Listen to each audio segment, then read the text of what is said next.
My name is Harriet Hansen, and this is the story of how my life fell apart, piece by piece, until I found myself standing in the ruins of everything I once held dear.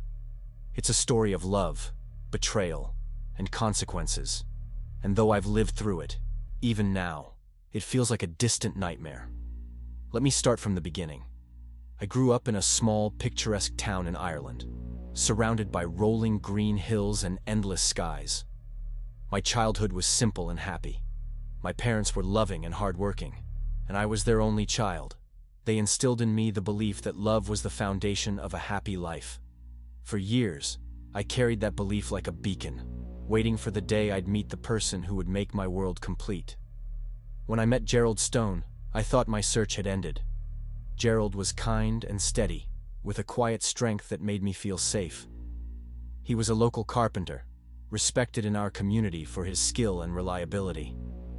We met at a mutual friend's wedding, and from the moment he introduced himself, I was drawn to him. His deep voice, his warm smile. It all felt right. Our courtship was simple, like everything else in our town. We went for walks along the river, shared coffee at the local cafe, and talked about our dreams. Gerald wanted to expand his carpentry business, and I wanted a family. He promised me a life of stability, and I believed him. I believed in us. Within a year, we were married in a modest ceremony attended by friends and family. For a while, it was everything I had hoped for. Gerald built us a cozy home on the outskirts of town, where the fields stretched endlessly around us. I took a job as a teacher at the local primary school, and our days settled into a comfortable routine. Gerald worked long hours, and I kept the house running smoothly.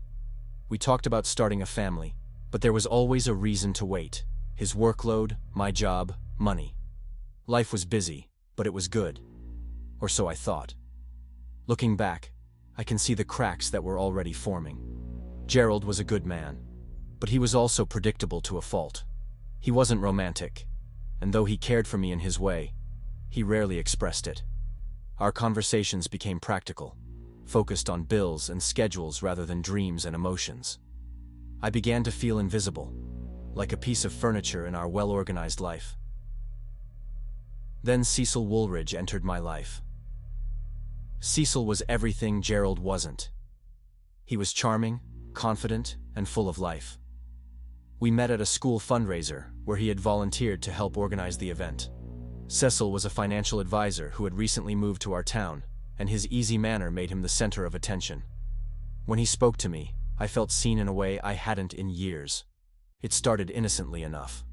Cecil and I worked together on the fundraiser, exchanging ideas and laughter as we planned. He had a way of making me feel important, as though my thoughts and opinions truly mattered. When the event was over, he suggested we meet for coffee to discuss future projects. I hesitated, but there was nothing improper about a cup of coffee, was there? That coffee turned into many more. Cecil had a way of drawing me out, of making me talk about things I hadn't shared with anyone in years. He asked about my childhood, my dreams, my fears. He listened with an intensity that made me feel alive. For the first time in a long time, I felt interesting, desirable. Our meetings became more frequent, and soon they weren't just about work. We started talking about our personal lives. Cecil told me about his failed relationships, about how he had never met someone who truly understood him. I told him about my marriage, about how Gerald and I had grown distant. Cecil didn't criticize Gerald. He just listened, offering sympathy and understanding. One evening, after a particularly stressful day at work, Cecil invited me to his house for dinner. I knew it was a bad idea. I knew it crossed a line, but I went anyway. He lived in a charming cottage on the edge of town, decorated with a warmth and personality that made it feel like home. Over candlelight and wine, we talked and laughed, and for a few hours, I forgot about everything else. When Cecil kissed me that night, I didn't pull away. It felt like stepping into a world I'd only dreamed of, a world where I was loved and wanted. We began an affair, and for a time, I convinced myself that it was harmless. I told myself that I deserved happiness, that I wasn't hurting anyone. But the guilt was always there, lurking in the back of my mind. I would come home to Gerald and see the quiet contentment in his eyes, and I would hate myself. He trusted me completely, and I was betraying him in the worst way possible. Yet I couldn't stop.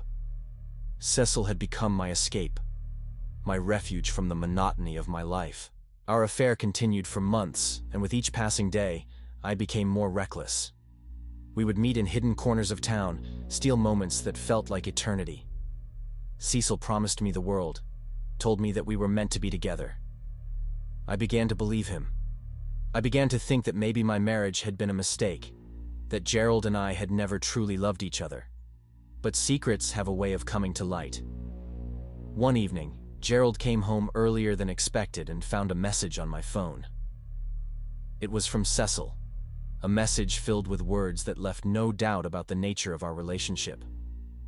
Gerald confronted me that night, his face a mask of pain and disbelief. I tried to explain, to justify my actions, but there was nothing I could say that would make it right. Gerald packed a bag and left, slamming the door behind him. The sound of it echoed through the house, leaving a silence that felt like a physical weight. The days that followed were a blur of tears and regret. Gerald filed for divorce, and our once happy home became a battleground of lawyers and accusations. Friends and neighbors took sides, and I became the subject of whispers and judgment. Through it all, I clung to Cecil, believing that our love would make it all worthwhile. But Cecil began to change. He became distant, his warmth replaced by impatience. The man who had once made me feel like the center of the universe now seemed irritated by my presence. Slowly, I began to realize that the future he had promised me was nothing more than a fantasy. And then, one day, he left. No explanation, no goodbye. Just an empty house and a note that said he needed space. I was alone, abandoned by the man I had destroyed my life for. That's where this part of my story ends. I was left to pick up the pieces of a life I had shattered with my own hands. The pain of betrayal, both given and received, was a lesson I would carry with me forever.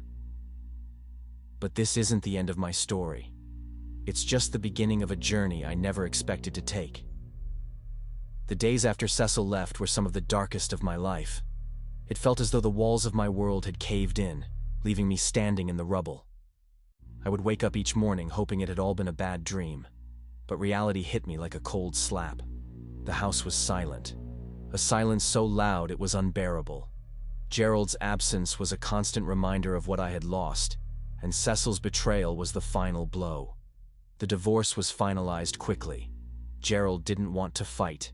He only wanted to move on, to sever all ties with the woman who had betrayed him.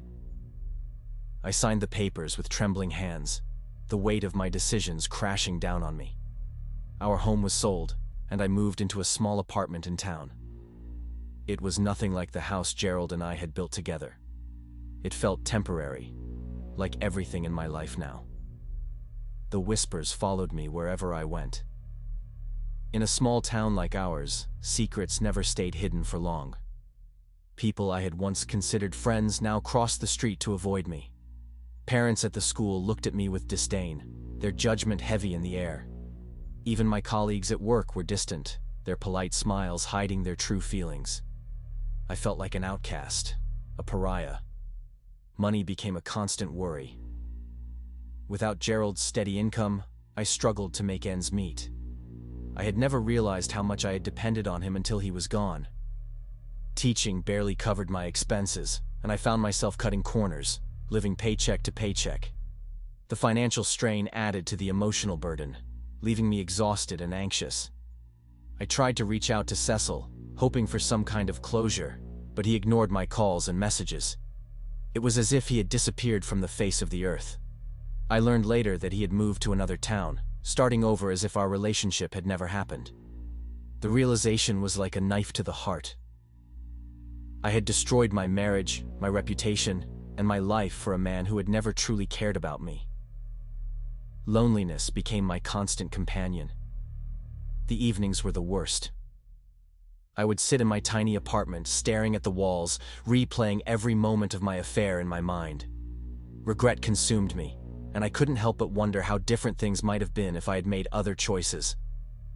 One night, unable to bear the solitude any longer, I decided to take a walk. The streets were quiet, the air crisp and cool. As I wandered aimlessly, I found myself drawn to the old neighborhood where Gerald and I had lived. Our house was dark and empty, a for sale sign standing like a sentinel in the front yard. I stood there for a long time, memories washing over me. The laughter, the dreams, the promises, all of it was gone now. I knew I couldn't keep living like this.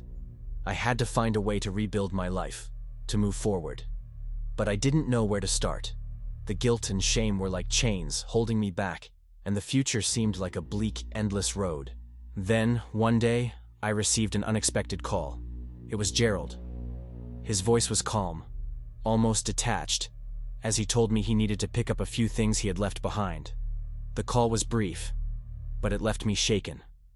I hadn't heard his voice in months, and it brought back a flood of emotions. When Gerald came by, he was polite but distant. He moved through the apartment like a stranger, gathering his belongings without a word. I wanted to say something, to apologize again, but the words caught in my throat. As he was leaving, he turned to me and said, "I hope you find what you're looking for, Harriet." His words stayed with me long after he was gone. In the weeks that followed, I tried to focus on myself. I began seeing a therapist, hoping to make sense of my choices and find a way to heal. It wasn't easy, but it was a start. I also threw myself into my work, taking on extra responsibilities at school. The children were a welcome distraction, their innocence a stark contrast to the mess of my own life. But no matter how hard I tried to move on, the loneliness remained. The life I had built with Gerald was gone, and the future I had imagined with Cecil had never been real. I was adrift, searching for something to anchor me. Then, one evening, I received an invitation to a school reunion. At first, I considered not going. The thought of facing old acquaintances, of seeing their judgmental eyes, was almost too much to bear. But something inside me urged me to go. Maybe it was the need to prove to myself that I could face the world again, or maybe it was the hope of reconnecting with someone who remembered the person I used to be. At the reunion, I was surprised to find a few friendly faces. People who had once been close to me seemed willing to let the past stay in the past. It was a small comfort, but it was enough to give me hope. I even reconnected with an old friend, a woman named Clara, who had moved away years ago. Clara had always been outspoken and full of life, and her presence was like a breath of fresh air. She didn't judge me or ask probing questions. Instead, she talked about her own struggles and reminded me that everyone makes mistakes. For the first time in months, I felt a glimmer of hope. Maybe, just maybe, I could find a way to move forward. The road ahead was still uncertain, but I knew I couldn't keep living in the shadow of my mistakes. It was time to take control of my life, to stop being a victim of my own choices. As I walked home from the reunion that night, I felt a sense of determination I hadn't felt in a long time. I didn't know what the future held, but I knew one thing for certain. I couldn't change the past, but I could choose how to live in the present. And that was a start. Months turned into a year, and though the pain of my choices still lingered, I had begun to rebuild my life, piece by piece.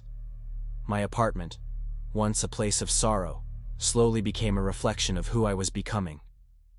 I filled it with small joys, a potted plant by the window, a bookshelf brimming with novels, and a collection of art I found at flea markets. Each item was a step toward reclaiming my identity. Clara became a constant in my life, her presence both grounding and uplifting. She would visit often, bringing laughter and a sense of normalcy that I had sorely missed. Through her encouragement, I started volunteering at a local community center.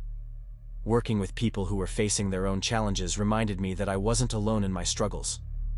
It also gave me a sense of purpose, something I hadn't felt in a long time. Despite the progress I had made, there were moments when the weight of my past threatened to pull me under. Nights were the hardest.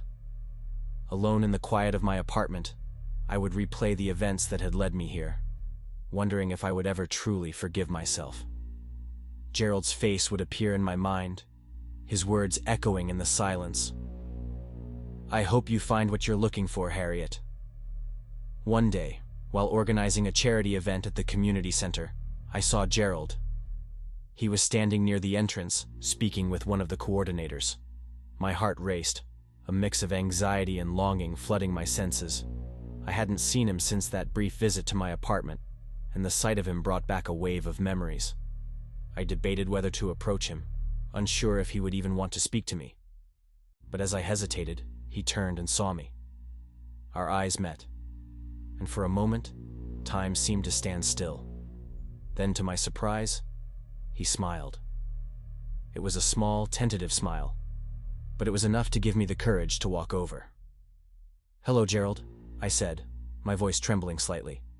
"Harriet," he replied, his tone calm and warm. "It's been a while." We stood there awkwardly for a moment before he gestured toward a nearby bench. "Do you want to sit and talk?" he asked. I nodded, my heart pounding in my chest. As we sat, Gerald told me about his life since the divorce.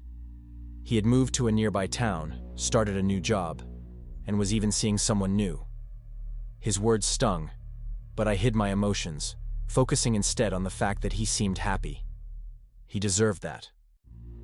"And you?" he asked, his gaze steady. "How have you been?" I hesitated, unsure of how much to reveal. "I've been trying to find my way," I admitted. "It hasn't been easy, but I'm getting there." He nodded, his expression thoughtful. "I'm glad to hear that, Harriet. Truly." There was a long pause before he spoke again. "You know, I spent a lot of time being angry. At you, at Cecil, at everything. But over time, I realized that holding on to that anger wasn't helping me. It was only hurting me. So, I've let it go." His words brought tears to my eyes.